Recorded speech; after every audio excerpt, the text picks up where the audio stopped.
नमस्ते। केदार सीकर सनातन संस्कार चैनल में आपका सहर्ष स्वागत है। आज हम सुनने वाले हैं BGH012 भगवद गीता हिंदी भाष्य वाचन भाग क्रमांक 12। प्रत्यक्ष वीडियो आरंभ करने से पहले आपसे प्रार्थना है कि कृपया यह वीडियो अंत तक देखिएगा। यह भगवद गीता का, सनातन का, वेदों का ज्ञान ज़्यादा से ज़्यादा सनातनियों तक पहुंचने के लिए आपसे प्रार्थना है कि कृपया वीडियो को लाइक करें, कमेंट करें और अपने अभिभावक, मित्र, कुटुंब, परिवार के साथ यह वीडियो और मेरा यह प्लेलिस्ट शेयर करें। चलिए तो आज के वीडियो को आरंभ करते हैं और आरंभ करने से पहले करते हैं परमात्मा का ध्यान। ओम श्री परमात्मने नमः। त्वमेव माता च पिता त्वमेव बंधुश्च सखा त्वमेव विद्या द्रविणं त्वमेव सर्वं मम देव देव।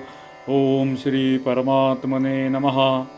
पिछले 11वें भाग में हमने भगवद गीता का दूसरा अध्याय सांख्य योग के 23वां श्लोक हमने पूर्ण किया था और अभी इस 12वें भाग में हमें 24वें श्लोक से आरंभ करना है। तो आइए पठन करते हैं 24वें श्लोक का। अच्छेद्योयमदाह्योऽयम् अक्लेद्यो शोष एव च नित्यः सर्वगतस्थाणुः अचलोयम सनातनः। अर्थ देखते हैं 24वें श्लोक का। क्योंकि यह आत्मा अछेद्य है, यह आत्मा अदाह्य, अक्लेय और निस्संदेह अशोच्य है तथा यह आत्मा नित्य, सर्वव्यापी, अचल, स्थिर रहने वाला और सनातन है। भगवद गीता के अत्यंत महत्वपूर्ण भाग से हम जा रहे हैं। आपसे प्रार्थना है कि कृपया ध्यान देकर यह वीडियो सुनिएगा और पुनः पुनः इसे सुनिएगा, वारंवार इसे सुनिएगा। पहला प्रश्न 24वें श्लोक के विषय में। पूर्व श्लोक में यह बात कही गई है कि शस्त्रादि द्वारा आत्मा का नष्ट नहीं किया जा सकता। फिर इस श्लोक में उसे दोबारा अच्छेद्य, अदाह्य, अक्लेद्य और अशोच्य कहने का क्या अभिप्राय है? उत्तर, इससे भगवान ने आत्म तत्व का शस्त्रादि द्वारा नाश न हो सकने में कारण का प्रतिपादन किया है। अभिप्राय यह है कि आत्मा कटने वाली, जलने वाली, गलने वाली और सूखने वाली वस्तु नहीं है। वह अखंड, अव्यक्त, एकरस और निर्विकार है। इसलिए उसका नाश करने में शस्त्रादि कोई भी समर्थ नहीं है। अगला प्रश्न, अच्छेद्यादि शब्दों से आत्मा का नित्यत्व प्रतिपादन करके फिर उसे नित्य, सर्वगत और सर्व सनातन कहने का क्या अभिप्राय है? उत्तर, अच्छेद्यादि शब्दों से जैसे अविनाशित्व सिद्ध होता है, वह तो आकाश में भी सिद्ध हो सकता है। क्योंकि आकाश अन्य समस्त भूतों का कारण और उन सब में व्याप्त होने से न तो पृथ्वी तत्व से बने हुए शस्त्रों द्वारा काटा जा सकता है, न अग्नि द्वारा जलाया जा सकता है, न जल से गलाया जा सकता है और न वायु से सुखाया ही जा सकता है। आत्मा का अविनाशित्व उससे अत्यंत विलक्षण है। इसी बात को सिद्ध करने के लिए उसे नित्य, सर्वगत और सनातन कहा गया है। अभिप्राय यह है कि आकाश नित्य नहीं है, क्योंकि महाप्रलय में उसका नाश हो जाता है और आत्मा का कभी नाश नहीं होता है, इसलिए वह नित्य है। आकाश सर्वव्यापी नहीं है, केवल अपने कार्य क्षेत्र में व्याप्त है और आत्मा सर्वव्यापी है। आकाश सनातन, सदा से रहने वाला, अनादि नहीं है और आत्मा सनातन, अनादि है। इस प्रकार उपयुक्त शब्दों द्वारा आकाश से आत्मा की अत्यंत विलक्षणता दिखलाई गई है। तो यह हमारे लिए नया विषय हम लोग अब तक समझते थे कि आकाश अविनाशी है, आकाश को कोई काट नहीं सकता है, मार नहीं सकता है, लेकिन यहाँ पर भगवद गीता हमें कुछ नया ज्ञान दे रही है और आकाश से भी विलक्षण हमारी परमात्मा की शक्ति है, आत्मा की शक्ति है, यह हमें ज्ञान मिल रहा है। अगला प्रश्न, आत्मा को स्थाणु और अचल कहने का क्या भाव है? उत्तर, इससे आत्मा में चलना और हिलना दोनों क्रियाओं का अभाव दिखलाया गया है। स्थाणु और अचल शब्दों से आत्मा में चलना और हिलना दोनों क्रियाओं का अभाव दिखलाया है। इसका अर्थ होता है कि आत्मा चलता भी नहीं है और हिलता भी नहीं है। एक ही स्थान में स्थित रहते हुए कांपते रहना हिलना है और एक जगह से दूसरी जगह जाना चलना है। इन दोनों क्रियाओं का ही आत्मा में अभाव है। वह न हिलता है और न चलता है, क्योंकि वह सर्वव्यापी है, कोई भी स्थान उससे खाली नहीं है। तो आत्मा कभी हिलता भी नहीं है और कभी चलता भी नहीं है, कभी कांपता भी नहीं है। वो सर्वव्यापी है, इसलिए वो इधर से उधर जा नहीं सकता है। तो सर्वव्यापी है आत्मा। 25वां श्लोक दूसरे अध्याय का। अव्यक्तोयमचिन्त्योयम अविकार्योयमुच्यते तस्मादेवं विदित्वैनं नानुशोचितुमर्हसि। अर्थ, यह आत्मा अव्यक्त है, यह आत्मा अचिंत्य है और यह आत्मा विकार रहित कहा जाता है। इसमें हे अर्जुन, इस आत्मा को उपयुक्त प्रकार से जानकर तू शोक करने के योग्य नहीं है, अर्थात तुझे शोक करना उचित नहीं है। प्रश्न, आत्मा को अव्यक्त और अचिंत्य कहने का क्या भाव है? उत्तर, आत्मा किसी भी इंद्रिय के द्वारा जाना नहीं जा सकता, इसलिए उसे अव्यक्त कहते हैं, और वह मन का भी विषय नहीं है, इसलिए उसे अचिंत्य कहा गया है। फिर से पढ़ता हूँ, महत्वपूर्ण उत्तर और वाक्य है। आत्मा किसी भी इंद्रिय के द्वारा, हमारे जो इंद्रिय है उन इंद्रियों के द्वारा जाना नहीं जा सकता है। पुस्तक पढ़ के, टीवी सीरियल देख के आत्मा को जाना नहीं जा सकता है, और इंद्रियों के द्वारा भी उसे जाना नहीं जा सकता है, इसलिए उसे अव्यक्त कहते हैं। और वह मन का भी विषय नहीं है, मन से उसके विषय में हम सोच भी नहीं सकते, इसके लिए उसको अचिंत्य कहा गया है। अगला प्रश्न, आत्मा को अविकार्य कहने का क्या अभिप्राय है? उत्तर, आत्मा को अविकार्य कहकर अव्यक्त प्रकृति में उसकी विलक्षणता का प्रतिपादन किया गया है। अभिप्राय यह है कि समस्त इंद्रिया और अंतःकरण प्रकृति के कार्य है, वे अपने कारण रूप प्रकृति को विषय नहीं कर सकते, इसलिए प्रकृति भी अव्यक्त और अचिंत्य है। किंतु वह निर्विकार नहीं है, उसमें विकार होता है, और आत्मा में कभी किसी भी अवस्था में विकार नहीं होता है। अतएव प्रकृति से आत्मा अत्यंत विलक्षण है। तो बहुत सारे लोग समझते हैं कि प्रकृति ही परमेश्वर है, प्रकृति ही परमात्मा है, किंतु हमें यहाँ स्पष्ट रूप में वो बता रहे हैं और अच्छा ज्ञान हमें दे रहे हैं कि अभिप्राय यह है कि समस्त इंद्रिया और अंतःकरण प्रकृति के कार्य है। तो हमारी इंद्रिया और हमारा अंतःकरण ये प्रकृति के कार्य है, अपनी कारण रूप प्रकृति को विषय नहीं कर सकते, इसलिए प्रकृति भी अव्यक्त और अचिंत्य है, किंतु वह निर्विकार नहीं है। प्रकृति को आकार है और आत्मा को आकार नहीं होता है, इसलिए प्रकृति और आत्मा दोनों एक दूसरे के जैसे नहीं है, उनमें भिन्नता है। आत्मा विलक्षण है, उसमें प्रकृति में विकार होता है और आत्मा में कभी भी किसी भी अवस्था में विकार नहीं होता। अतएव प्रकृति से आत्मा अत्यंत विलक्षण है। तो अब ये विकार शब्द यहाँ पर आया। पिछले भाग में हमने विकार शब्द का अर्थ देखा था। विकार की अवस्थाएं, 6 अवस्थाएं हमने पिछली भाग में देखी थी। अगर आपने पिछला भाग और उसके पहले के 10 भाग भी आपने सुने नहीं रहेंगे तो कृपया मेरे चैनल पे जाके प्लेलिस्ट सेक्शन में जाके वहां पर भगवद गीता हिंदी भाष्य वाचन नाम का हमारा प्लेलिस्ट है। वो प्लेलिस्ट में आप जाएंगे तो पहले भाग से 11वें भाग तक आपको सारे वीडियोस ये उपक्रम के वहां पर आपको सुनने को सीरियली मिलेंगे, और इसके आगे भी जितने वीडियो आएंगे वो सारे उसमें आपको सुनने को मिलेंगे। अगला प्रश्न 25वें श्लोक के विषय में, इस आत्मा को उपर्युक्त प्रकार से जानकर तुझे शोक करना उचित नहीं, इस कथन का क्या अभिप्राय है? उत्तर, इससे यह भाव दिखलाया है कि आत्मा को उपर्युक्त प्रकार से नित्य, सर्वगत, अचल, सनातन, अव्यक्त, अचिंत्य और निर्विकार जान लेने के बाद उसके लिए कोई भी शोक नहीं बन सकता है, कोई भी शोक नहीं करता है। अगला श्लोक 26वां श्लोक का संबंध, उपर्युक्त श्लोकों में भगवान ने आत्मा को अजन्मा, अविनाशी बतलाकर उसके लिए शोक करना अनुचित सिद्ध किया। अब 2 श्लोकों द्वारा आत्मा को औपचारिक रूप से जन्मने मरने वाला मानने वाले पर भी उसके लिए शोक करना अनुचित है, ऐसा सिद्ध करते हैं। तो अगला श्लोक 26वां श्लोक, अथ चैनम नित्यजातम नित्यम वा मन्यसे मृतम तथापि त्वं महाबाहो नैवं शोचितुमर्हसि। अर्थ, किंतु यदि तू इस आत्मा को सदा जन्मने वाला तथा सदा मरने वाला मानता हो तो भी हे महाबाहो, तू इस प्रकार शोक करने को योग्य नहीं है। अगर तुम आत्मा को जन्मने वाला और मरने वाला भी मानता हो, वह आत्मा जन्मता नहीं है, मरता नहीं है, ये बात भिन्न है, किंतु तुम अगर ऐसा भी मानते हो कि आत्मा जन्मने वाला है और मरने वाला है, फिर भी तुम्हारा शोक करना अनुचित है, यह भगवान अर्जुन को बता रहे हैं और महाबाहो संबोध के बता रहे हैं। प्रश्न 26वें श्लोक के विषय में, अथ और च दोनों अव्यय यहाँ किस अर्थ में है और इनके सहित इसकी तू सदा जन्मने वाला और सदा मरने वाला मानता हो तो भी तुझे शोक करना उचित नहीं है, इस वाक्य का क्या अभिप्राय है?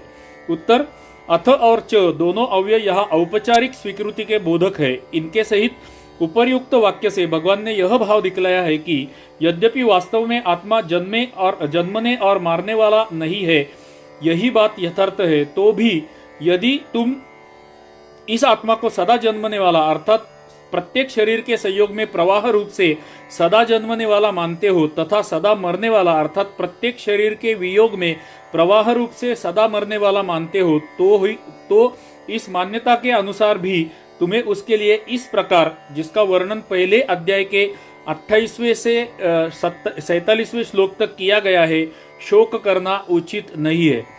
तो तुम ऐसा भी मानते हो कि हर शरीर में प्रवेश करते वक्त आत्मा जन्म लेता है और शरीर से वियोग करते वक्त या शरीर से बाहर निकलते वक्त आत्मा मरता है, ऐसा भी तुम मानते हो, तो भी तुम्हारा शोक करना उचित नहीं है। अर्जुन, शोक मत करो और युद्ध के लिए तैयार हो जाओ, ऐसे परमेश्वर उन्हें वारंवार बता रहे हैं।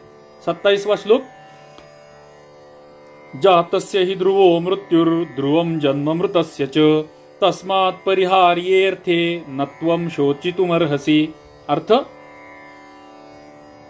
क्योंकि इस मान्यता के अनुसार जन्मे हुए को मृत्यु निश्चित है और मरे हुए को जन्म निश्चित है, इसमें भी इस बिना उपाय वाले विषय में तू शोक करने को योग्य नहीं है। अभी एक स्टेप और आगे लेके जाते हैं परमेश्वर अर्जुन को, यानी कि हमें, कि पहले तो उन्होंने बताया कि मरने वाला, मारने वाला, मरने वाला और जन्मने वाला भी मानते हो तो भी शोक अनुचित है। अभी उसके आगे का स्टेप हमें वो बता रहे हैं कि जो मर रहा है उसको फिर से जन्म भी तो लेना है।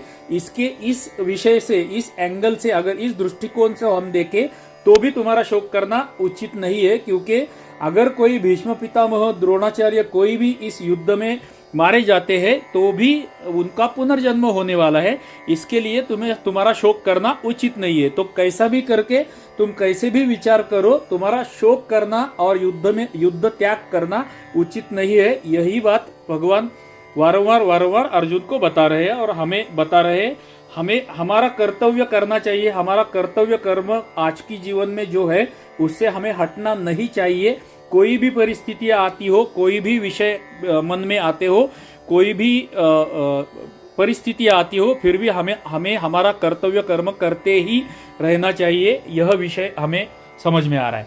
पहला प्रश्न, ही का यहाँ क्या अभिप्राय है? उत्तर, ही हेतु के अर्थ में है। पूर्व श्लोक में जिस मान्यता के अनुसार भगवान ने शोक करना अनुचित बतलाया है, उसी मान्यता के अनुसार युक्तिपूर्वक उस बात को इस श्लोक में सिद्ध करते हैं। अगला प्रश्न, जिसका जन्म हुआ है उसकी मृत्यु निश्चित है, यह बात तो ठीक है, क्योंकि जन्मा हुआ सदा नहीं रहता, इस बात को सभी जानते हैं। परंतु यह बात कैसे कही गई कि जो मर गया उसका जन्म निश्चित है, क्योंकि जो मुक्त हो जाता है उसका पुनर्जन्म नहीं होता। अभी अभ्यासक के मन में, भगवत गीता का जो अभ्यास करने वाले हमारे जैसे व्यक्ति है, पुरुष है, स्त्रियां है, महिलाएं है, उनके मन में आने वाला अगला प्रश्न कि पुनर्जन्म होना ही होना है, ऐसे कैसे भगवान कह रहे हैं? क्योंकि हमें तो पता है कि जिसको मुक्ति मिलती है उसका पुनर्जन्म नहीं होता है, और हमें उस दिशा में जाना है कि हमें मुक्ति चाहिए, हमें पुनर्जन्म नहीं चाहिए, उस दिशा में हमें प्रवास करना है। तो फिर भगवान स्वयं यहाँ पर कैसे बोल रहे हैं कि जो मरने वाला है उसका जन्म होता ही है, उसका पुनर्जन्म नहीं होता है? ये भगवान कैसे कहते हैं? तो सुंदर प्रश्न और सुंदर उत्तर, हमें क्लैरिटी यहाँ पर मिल रही है। यह प्रसिद्ध है उत्तर। यहाँ भगवान वास्तविक सिद्धांत की बात नहीं कर रहे हैं। भगवान का यह कथन तो उन अज्ञानियों के दृष्टि से है जो आत्मा का जन्मना मरना नित्य मानते हैं। तो हमारे जैसे अज्ञानियों को समझाने के लिए भगवान ऐसे वचन बोल रहे हैं। वो प्रत्यक्ष सिद्धांत को हमें अभी नहीं बता रहे हैं। उनके विषय से या उनकी दृष्टि से, भगवान की दृष्टि से तो पुनर्जन्म होता नहीं है। सबको एक ना एक दिन उसको मुक्ति मिलने वाली है और वो परमात्मा में विलीन हो जाने वाला है।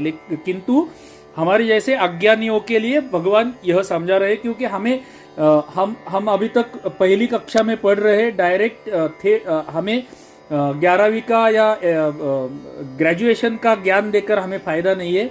हमें एक एक स्टेप भगवान आगे लेके जा रहे हैं। उनके मतानुसार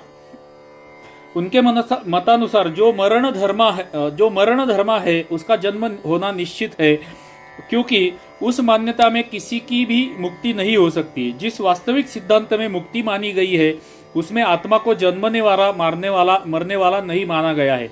जन्मना मरना सब अज्ञान जनित ही है। तो जो लोग ऐसा समझते हैं कि जन्म पुनर्जन्म होता है उनके लिए ये समझा रहे हैं वास्तविकता में सिद्धांत ऐसा है कि हमें मुक्ति पानी है और मुक्ति की दिशा में हमें प्रयास करना है, प्रयत्न करने हैं। अगला प्रश्न, तस्मात् पद का क्या अभिप्राय है? उत्तर तस्मात् पद का क्या अभिप्राय है तथा अपरिहार्यर्थे क्या अभाव है और उसके लिए शोक करना अनुचित क्यों है? उत्तर, तस्मात् पद हेतुवाचक है। इसका प्रयोग करके अपरिहार्य थे से यह दिखलाया है कि उपर्युक्त मान्यता के अनुसार आत्मा का जन्म और मृत्यु निश्चित होने के कारण वह बात अनिवार्य है, उसमें उलट फेर लेना असंभव है। ऐसी स्थिति में निरुपाय बात के लिए शोक करना नहीं बनता। अतएव इस दृष्टि से भी तुम्हारा शोक करना सर्वथा अनुचित है। किसी भी विचार के लिए, किसी भी परिस्थिति के लिए हमारा शोक करना उचित नहीं है, ये हमें परमेश्वर बता रहे हैं। अगले श्लोक का संबंध, पूर्व श्लोकों द्वारा जो आत्मा को नित्य, अजन्मा, अविनाशी मानते हैं और जो सदा जन्मने मरने वाला मानते हैं, उन दोनों के मत से ही आत्मा के लिए शोक करना नहीं बनता। यह बात सिद्ध की गई। अब अगले श्लोक में यह सिद्ध करते हैं कि प्राणियों के शरीरों को उद्देश्य करके भी शोक करना नहीं बनता है। तो अभी प्राणियों के शरीरों को उद्देश्य करके भी शोक करना उचित नहीं बनता है, क्योंकि ये शरीर भी स्थायी नहीं है। देखते हैं इस श्लोक में क्या कहते हैं परमेश्वर। 28वां श्लोक, अव्यक्तादीनि भूतानि व्यक्त मध्यानि भारत अव्यक्त निधनान्येव तत्र का परिदेवना। निराकार ध्यान के विषय में यह श्लोक है। अर्थ देखते हैं। हे अर्जुन, संपूर्ण प्राणी जन्म से पहले अप्रकट थे और मरने के बाद भी अप्रकट हो जाने वाले हैं। केवल मध्य अवस्था, ये जो शारीरिक अवस्था है, वही प्रकट है। फिर ऐसी स्थिति में क्या शोक करना? अगला स्टेप हमें लेके गए परमेश्वर। 28वें श्लोक का पहला प्रश्न, भूतानि पद यह किनका वाचक है और उनके साथ अव्यक्तादीनि, अव्यक्त निधनानि और व्यक्त मध्यानि, इन विशेषणों के प्रयोग का क्या भाव है? उत्तर, भूतानि पद यह प्राणी मात्र का वाचक है। उनके साथ अव्यक्तादीनि विशेषण जोड़कर यह भाव दिखलाया गया है कि आदि में अर्थात जन्म से पहले इनका वर्तमान स्थूल शरीरों से संबंध नहीं था। अव्यक्त निधनानि से यह भाव दिखलाया गया है कि अंत में अर्थात मरने के बाद भी स्थूल शरीरों से इनका, प्राणियों का संबंध यानी कि हमारा भी संबंध नहीं रहेगा। और व्यक्त मध्यानि से यह भाव दिखलाया है कि केवल जन्म से लेकर मृत्यु पर्यंत मध्य की शारीरिक अवस्था ही व्यक्त है, अर्थात इनका शरीरों के साथ संबंध है। जन्म लेने से पहले हमारा और शरीर का कुछ भी संबंध नहीं था और हमारे मृत्यु के पश्चात भी हमारा और शरीर का कुछ भी संबंध नहीं रहने वाला है। केवल इस मध्य शारीरिक अवस्था में ही शरीर का संबंध हमारा शरीर के साथ रहने वाला है। इस दृष्टि से भी देखें तो भी शोक करना उचित नहीं है, ये मुख्य विषय है। अगला प्रश्न, ऐसी स्थिति में क्या शोक करना है? इस वाक्य का क्या भाव है? और उसका उत्तर, इससे भगवान ने यह दिखलाया है कि जैसे स्वप्न की सृष्टि स्वप्न काल से पहले या पीछे नहीं है, केवल स्वप्न काल में ही मनुष्य का उसके साथ संबंध सा प्रतीत होता है, उसी प्रकार जिन शरीरों के साथ केवल मध्य की अवस्था में ही संबंध होता है, नित्य संबंध नहीं है। स्वप्न से पहले हमारा स्वप्नावस्था से कुछ भी संबंध नहीं होता है और स्वप्न के बाद भी हमारा स्वप्नावस्था के साथ मनुष्य का कुछ भी संबंध नहीं होता है। सेम वे शरीर के बारे में हमें सोचना है, शरीर के विषय में हमें सोचना है। आगे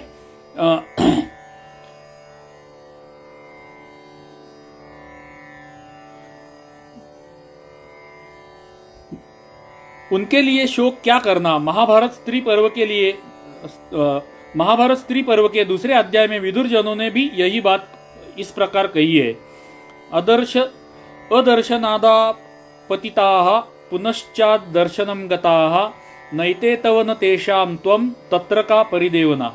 अर्थात जिनको तुम अपने मान रहे हो, ये सब अदर्शन से आए हुए थे, यानी जन्म से पहले अप्रकट थे और पुनः अदर्शन को प्राप्त हो गए।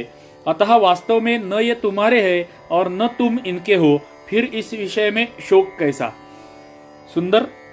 अगला श्लोक 29वां श्लोक, उसका संबंध आत्मतत्व अत्यंत दुर्बोध होने के कारण उसे समझाने के लिए भगवान ने उपर्युक्त श्लोकों द्वारा भिन्न भिन्न प्रकार से उसके स्वरूप का वर्णन किया। अब अगले श्लोक में उस आत्मतत्व के दर्शन, वर्णन और श्रवण की अलौकिकता और दुर्लभता का निरूपण परमेश्वर करते हैं। छंद बदल जाता है।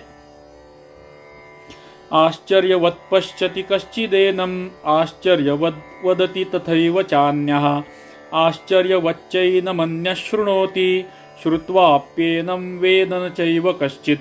अर्थ देखते हैं।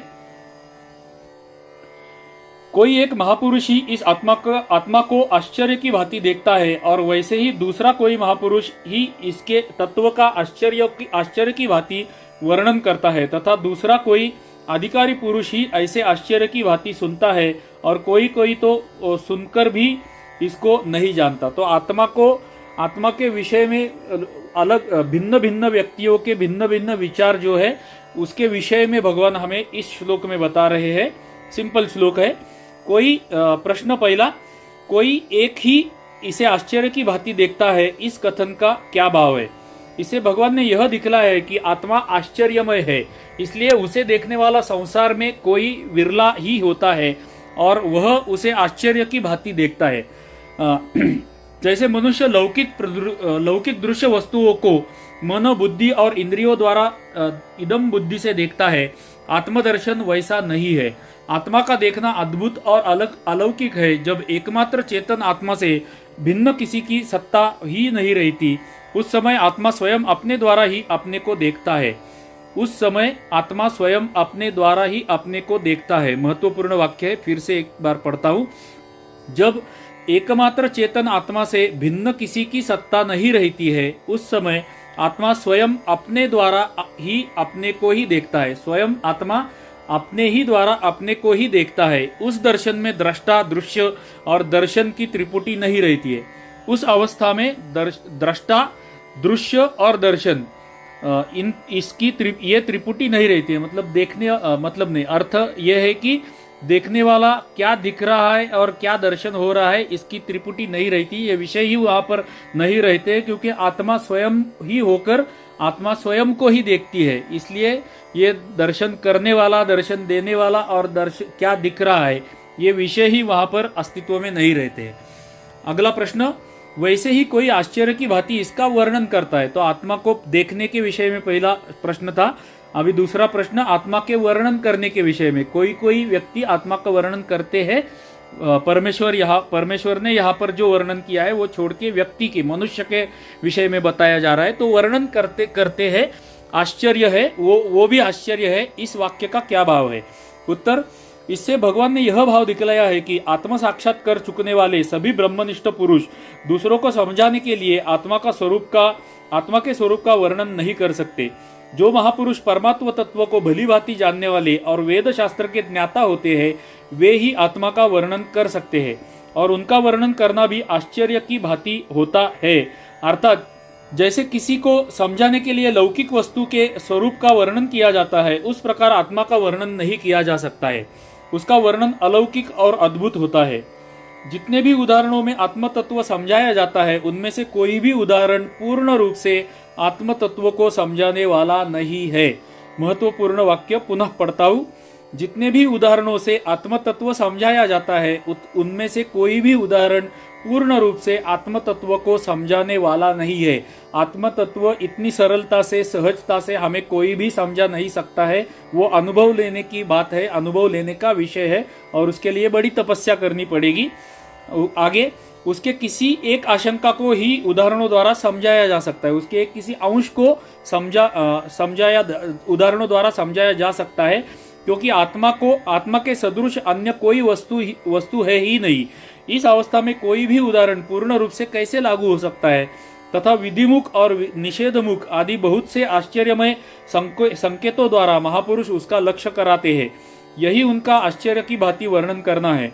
वास्तव में आत्मा वाणी का अविषय होने के कारण स्पष्ट शब्दों में वाणी द्वारा उसका आत्मा का वर्णन नहीं हो सकता है। महत्वपूर्ण वाक्य पुनः पढ़ता हूं। वास्तव में आत्मा वाणी का अविषय होने के कारण, वाणी का अविषय का अर्थ है वाणी से जो समझाया नहीं जा सकता है ऐसा आत्मा विषय है, इसलिए शब्दों में वाणी द्वारा उसका वर्णन नहीं हो सकता है। कोई भी शब्दों में हमें आत्मा या आत्म तत्व समझा नहीं सकते हैं। ये क्लियर कट गीता हमें बता रही है। अगला प्रश्न, दूसरा इसको आश्चर्य की भांति सुनता है, इस कथन का क्या भाव है? अभी कुछ लोग पहले देखता है, दूसरा वर्णन करता है और अभी तीसरा देखता है। आत्मा को देखता है, सुनता है, क्षमा कीजिए, सुनता है तीसरा विषय। तो इस कथन का क्या भाव है? उत्तर, इस कथन से भगवान ने यह भाव दिखलाया है कि इस आत्मा के वर्णन को सुनने वाला सदाचारी, शुद्धचित, श्रद्धालु, आस्तिक पुरुष भी कोई विरला ही होता है और उसका सुनना भी आश्चर्य की भांति है। अर्थात जिन पदार्थों को वह पहले सत्य, सुखरूप और रमणीय समझता था तथा जिन शरीरादि को अपना स्वरूप मानता था, उन सबको अनित्य, नाशवान, दुखरूप और जड़ तथा आत्मा को उनसे सर्वथा विलक्षण सुनकर उसे बड़ा भारी आश्चर्य होता है, क्योंकि वह तत्व उसका पहले कभी सुना या समझा नहीं हुआ होता है तथा किसी भी लौकिक वस्तु से उसकी समानता नहीं होती। इस कारण वह उसे बहुत ही अद्भुत मालूम होता है, अद्भुत प्रतीत होता है तथा वह उस तत्व को तन्मय होकर सुनता है और सुनकर मुग्ध सा हो जाता है। उसकी वृत्तियां दूसरी ओर नहीं जाती। यही उसका आश्चर्य की भांति सुनना है। अगला प्रश्न, कोई सुनकर भी इसको नहीं जानता, इस वाक्य का क्या अभिप्राय है? तो देखना, वर्णन करना और सुनना, इन तीनों अवस्था जानने के बाद भी उसको जानता नहीं है, आत्मा को जानता नहीं है। इस वाक्य का अभिप्राय क्या है? उत्तर, इससे भगवान ने यह भाव दिखलाया है कि जिसके अंतःकरण में पूर्ण श्रद्धा और आस्तिक भाव नहीं होता, जिसकी बुद्धि शुद्ध और सूक्ष्म नहीं होती, ऐसा मनुष्य इस आत्म तत्व को सुनकर भी संशय और विपरीत भावना के कारण इसके स्वरूप को यथार्थ नहीं समझ सकता। जिसके मन में श्रद्धा नहीं है, आस्तिक भाव नहीं है, वो आत्म तत्व को समझा कर भी, सुनकर भी समझ नहीं सकता है। क्लियर कट भगवत गीता हमें बता रही है। ऐसा मनुष्य इस आत्म तत्व को सुनकर भी संशय और विपरीत भावना के कारण इसके स्वरूप को यथार्थ नहीं समझ सकता है।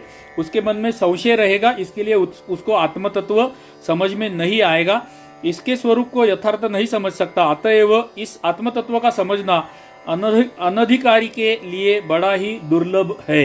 तो जिसके मन में श्रद्धा नहीं है, आस्तिकता नहीं है, जिसके मन में संशय है, उसको परमात्मा तत्व कभी भी समझेगा नहीं। अगला प्रश्न, आश्चर्यवत पद यहाँ आत्मा का विशेषण है या उसे देखने, कहने और सुनने वालों का, अथवा देखना, वर्णन करना और श्रवण करना, इन क्रियाओं का? उत्तर, आश्चर्यवत पद यहाँ देखना, सुनना आदि क्रियाओं का विशेषण है। क्रिया विशेषण होने से उसका भाव कर्ता और कर्म में अपने आप ही आ जाता है। अगला श्लोक, 30वां श्लोक, उसका संबंध। इस प्रकार आत्म तत्व के दर्शन, वर्णन और श्रवण की अलौकिकता और दुर्लभता का प्रतिपादन करके अब आत्मा नित्य ही अवध्य है, अतः किसी भी प्राणी के लिए शोक करना उचित नहीं है, यह बतलाते हुए भगवान सांख्य योग के प्रकरण का उपसंहार करते हैं।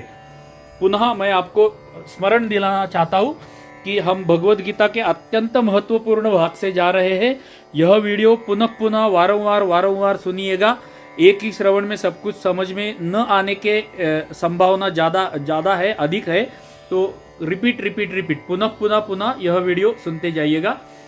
30वां श्लोक, देहि नित्यमवध्योऽयं देहे सर्वस्य भारत तस्मात् सर्वाणि भूतानि न त्वं शोचितुमर्हसि। अर्थ 30वें श्लोक का, हे अर्जुन, यह आत्मा सबके शरीरों में सदा ही अवध्य है, इस कारण संपूर्ण प्राणियों के लिए तू शोक करने को योग्य नहीं है। पहला प्रश्न, यह आत्मा सबके शरीरों में सदा ही अवध्य है, इस वाक्य का क्या भाव है? उत्तर, इस वाक्य में भगवान ने यह भाव दिखलाया है कि समस्त प्राणियों के जितने भी शरीर है, उन समस्त शरीरों में एक ही आत्मा है। शरीरों के भेद से अज्ञान के कारण आत्मा में भेद आत्मा में भेद केवल प्रतीत होता है, वास्तव में भेद नहीं है, और वह आत्मा सदा ही अवध्य है। उसका कभी किसी भी साधन से कोई भी नाश नहीं कर सकता है। अगला प्रश्न, इस कारण संपूर्ण प्राणियों के लिए तू शोक करने को योग्य नहीं है, इस वाक्य का क्या भाव है?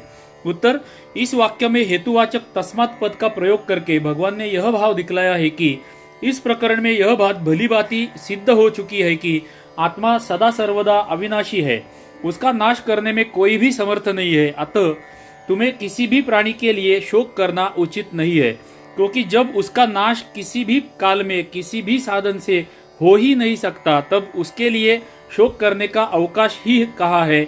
अतएव तुम किसी के भी नाश की आशंका से शोक न करके युद्ध के लिए तैयार हो जाना चाहिए। अगला श्लोक 31वां श्लोक का संबंध, बड़ा संबंध दिया है, पढ़ते हैं। यहाँ तक भगवान ने सांख्य योग के अनुसार अनेक युक्तियों द्वारा नित्य, शुद्ध, बुद्ध, सम, निर्विकार और अकर्ता आत्मा के एकत्व, नित्यत्व, अविनाशित्व आदि का प्रतिपादन करके तथा शरीरों का विनाशशील बतलाकर आत्मा के या शरीरों के लिए अथवा शरीर या आत्मा के वियोग के लिए शोक करना अनुचित सिद्ध किया। साथ ही प्रसंगवश आत्मा को जन्मने मरने वाला मानने पर भी शोक करने के अनौचित्य का प्रतिपादन किया और अर्जुन को युद्ध करने के लिए आज्ञा दी। अब 7 श्लोकों द्वारा शास्त्र धर्म के अनुसार शोक करना अनुचित सिद्ध करते हुए अर्जुन को युद्ध के लिए उत्साहित करते हैं। तो अब तक परमेश्वर ने, भगवान ने, परमात्मा ने अर्जुन को आत्मा के विषय में बहुत कुछ समझाया। अभी क्षात्र धर्म समझाने के लिए आगे आने वाले 7 श्लोक है। विभिन्न विषय अर्जुन के सामने रखकर अर्जुन को उपदेश देकर भगवान अर्जुन को युद्ध के लिए प्रेरित कर रहे हैं, उसको आज्ञा दे रहे हैं कि हे अर्जुन, तुम युद्ध के लिए तैयार हो जाओ और युद्ध करो। 31वां श्लोक, स्वधर्ममपि चावेक्ष न विकम्पितुमर्हसि धर्मादि युद्धात् श्रेयो न क्षत्रियस्य न विद्यते। अर्थ 31वें श्लोक का, तथा अपने धर्म को देखकर भी तू भय करने योग्य नहीं है, यानी तुझे भय नहीं करना चाहिए, क्योंकि क्षत्रिय के लिए धर्मयुक्त युद्ध से बढ़कर दूसरा कोई कल्याणकारी कर्तव्य नहीं है। पहला प्रश्न, यहाँ अपि पद के प्रयोग का क्या भाव है? उत्तर, यहाँ अपि पद का प्रयोग करके भगवान ने यह भाव दिखलाया है कि आत्मा को नित्य और शरीरों को अनित्य समझ लेने के बाद शोक करना या युद्धादि से भयभीत होना उचित नहीं है। यह बात तो मैंने तुमको समझा ही दी है। उसके अतिरिक्त यदि तुम अपने वर्ण धर्म की ओर देखो तो भी तुम्हें भयभीत नहीं होना चाहिए, क्योंकि युद्ध से विमुख होना न क्षत्रिय का स्वाभाविक धर्म है। तो क्षत्रिय का युद्ध से विमुख होना यह धर्म है ही नहीं।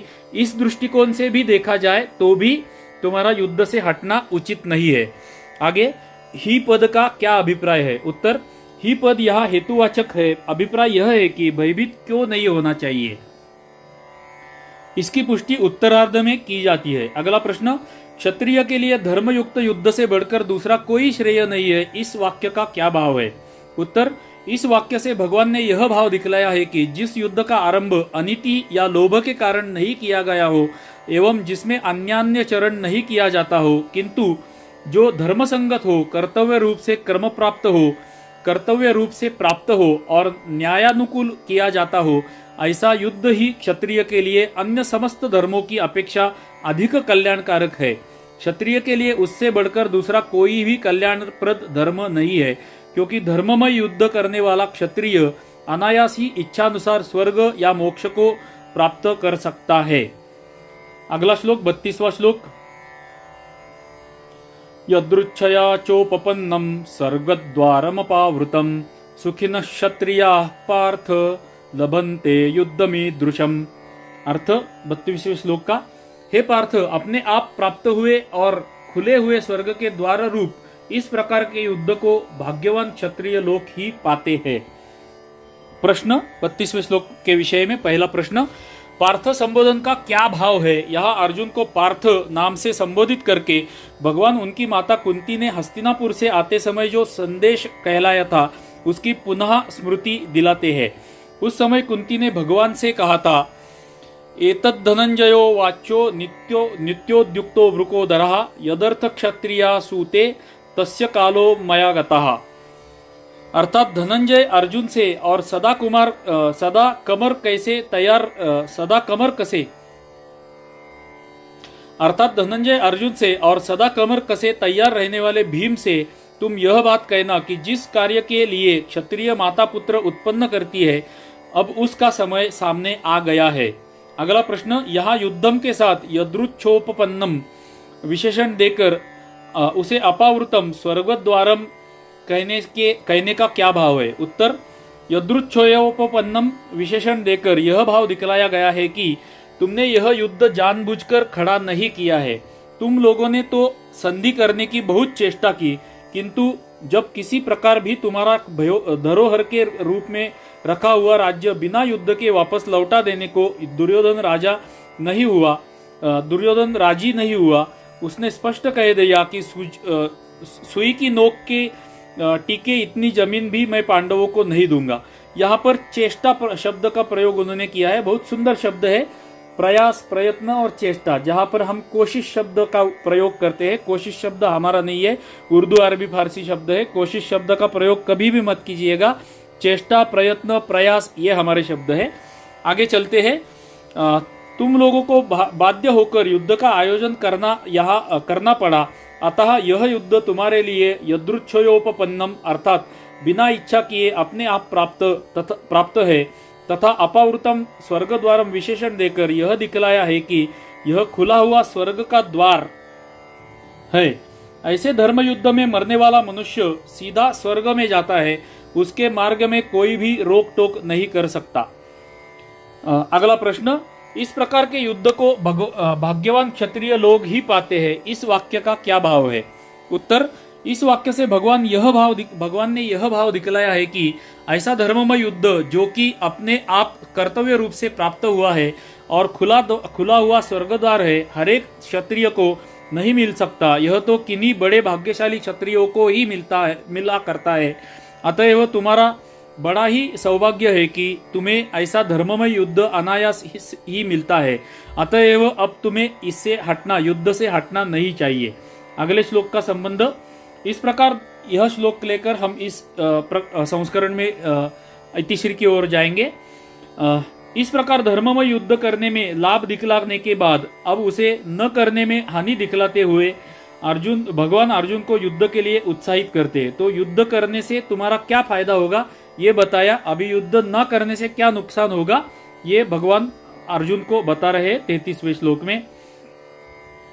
अथ चेत्वमिमं धर्म्यं संग्रामं न करिष्यसि ततः स्वधर्मं कीर्तिंच हित्वा पापमवाप्स्यसि। अर्थ 33वें श्लोक का, किंतु यदि तू इस धर्मयुक्त युद्ध को नहीं करेगा तो स्वधर्म और कीर्ति को खोकर पाप को प्राप्त होगा। पहला प्रश्न, अथ पद का क्या अभिप्राय है? उत्तर, अथ पद यहाँ पक्षांतर में है। अभिप्राय यह है कि अब प्रकारांत से युद्ध की कर्तव्यता सिद्ध की जाती है। अगला प्रश्न, संग्रामम के साथ इमम और धर्म्यम इन दोनों विशेषणों का प्रयोग करके यह कहने का क्या अभिप्राय है कि यदि तू युद्ध नहीं करेगा तो स्वधर्म और कीर्ति को खोकर पाप को प्राप्त होगा? उत्तर, इससे भगवान ने यह भाव दिखलाया है कि यह युद्ध धर्ममय होने के कारण अवश्य कर्तव्य है। यह बात तुम्हें अच्छी तरह समझा दी गई। इस पर भी यदि तुम किसी कारण से युद्ध न करोगे तो तुम्हारे द्वारा स्वधर्म का त्याग होगा और निवात कवचादि दानवों के साथ युद्ध में विजय पाने के कारण तथा भगवान शिवजी के साथ युद्ध करने के कारण तुम्हारी जो संसार में बड़ी भारी कीर्ति छाई है वह भी नष्ट हो जाएगी। इसके सिवा कर्तव्य का त्याग करने के कारण तुम्हें पाप भी होगा। अतएव तुम जो पाप के भय से युद्ध का त्याग कर रहे हो और भयभीत हो रहे हो, यह सर्वथा अनुचित है। तो तुम्हारी कीर्ति भी जाएगी क्योंकि तुम युद्ध से हट गए और तुम्हें पाप भी लगेगा क्योंकि तुम कर्तव्य से हट गए। तो हमारा रिकॉर्डिंग आरंभ करके हमारा समय जो है वो समाप्त हो गया है। तो इसी 12वें संस्करण में हम यहीं से इतिश्री की दिशा में जाते हैं। हमारी नित्य की सातत्य की हमारी आपसे प्रार्थना कि कृपया यह वीडियो अच्छा लगा रहेगा तो कृपया इसे लाइक कर दीजिए एक छोटा सा कमेंट अवश्य कर दीजिए। आपका कमेंट कोई भी विषय में हो सकता है, भगवत गीता के विषय में हो सकता है, भगवत गीता के दूसरे अध्याय सांख्य योग के विषय में हो सकता है, आत्मा के विषय में हो सकता है, हमारे उपक्रम के विषय में आपका कमेंट हो सकता है। कोई भी विषय, जो भी कुछ विषय आपके मन में यह वीडियो देखकर आता रहेगा वो कमेंट में अवश्य लिख दे। आपके लाइक और कमेंट जितने ज़्यादा आएंगे उतना ही ज़्यादा से ज़्यादा सनातन धर्म का फायदा होने वाला है। आपको अगली प्रार्थना है कि कृपया यह वीडियो अपने अभिभावक, मित्र, परिवार, कुटुंब, सहकर्मी, अन्य लोगों को शेयर करें। आपके लाइक, कमेंट और शेयर करना जो है, यह वीडियो ज़्यादा से ज़्यादा सनातनी लोगों तक पहुंचाने वाला है।